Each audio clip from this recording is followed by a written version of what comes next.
Hi, I'm Anne-Marie Morell with Patriot Update, bringing you my take on the news and events that happened throughout the week. Once again, I reached out to my Facebook friends asking them what their number one issue is in America. In addition to the Department of Justice going after Rupert Murdoch and News Corp while continuing to evade the gun runner scandal, the number one issue continues to be the debt ceiling debate going on in D.C. While Republicans and Democrats are trying to negotiate, Obama has vetoed all their efforts, and Obama continues to threaten the American public with shutting down the government if he doesn't get his way. My Facebook friend Timothy Taylor put it really well when he wrote, "The alarms being raised by the administration are flat out irresponsible, and they will not retreat from it. The White House suggests that we're willing to cut, and yet nothing is being cut.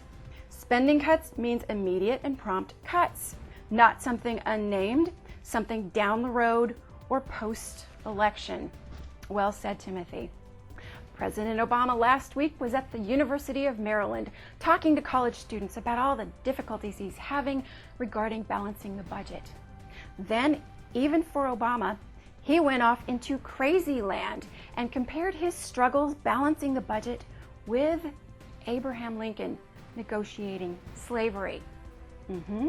Watch.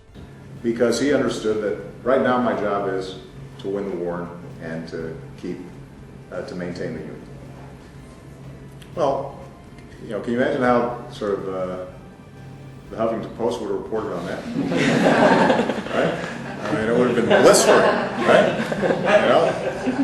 I mean, think about it. Lincoln sells out slaves, right?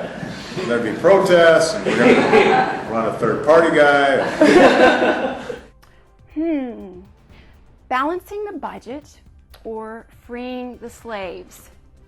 Yeah, no, Obama, that is insane. And I can't believe that once again a Democrat has used that race card. And if you're not sure the race card was used, just try to imagine if a white conservative had used that same comparison. Ooh, shudder to think of it. A madman opened fire on a government-funded Labour Party youth camp in Norway, killing as many as 80 people. Reportedly, the shooter was upset that the Norwegian Prime Minister had attended an anti-Israel, pro-Palestinian youth rally held at the camp the day before. Immediately, the mainstream media labeled this man a right-wing extremist Christian, and Obama made the following statement. He said, "This is a reminder that the entire international community holds a stake in preventing this kind of terror from occurring." Not to take anything away from the tragedy in Norway, but the Obama administration remains strangely silent about all the other terrorist acts that occur worldwide, including 17,498 attacks from Islamic terrorists since 9/11. But I digress. Debbie Wasserman Schultz has once again attacked Colonel Allen West. This time she did it from the House floor, of course waiting until he had left the room.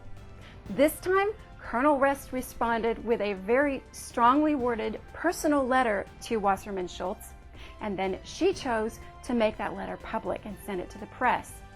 Which leads me to my next segment of Pot Meet Kettle, this time starring none other than Debbie Wasserman Schultz. First, Representative Wasserman recently denounced Republicans for believing that, quote, illegal immigration should in fact be a crime. Well, Debbie, I looked up the word illegal from Webster's, and here it is. I'm going to read it to you. Illegal means not according to or authorized by law, unlawful, illicit, and not sanctioned by official rules. So yeah, pretty much anything that precedes the word illegal is in fact a crime. So you got us there, Debbie. Debbie's also the same person who chided Republicans for not supporting the American auto industry. Apparently she forgot that she drives a Japanese Infiniti. Debbie, should I also look up the word hypocrite for you? Because I will, Debbie Wasserman Schultz.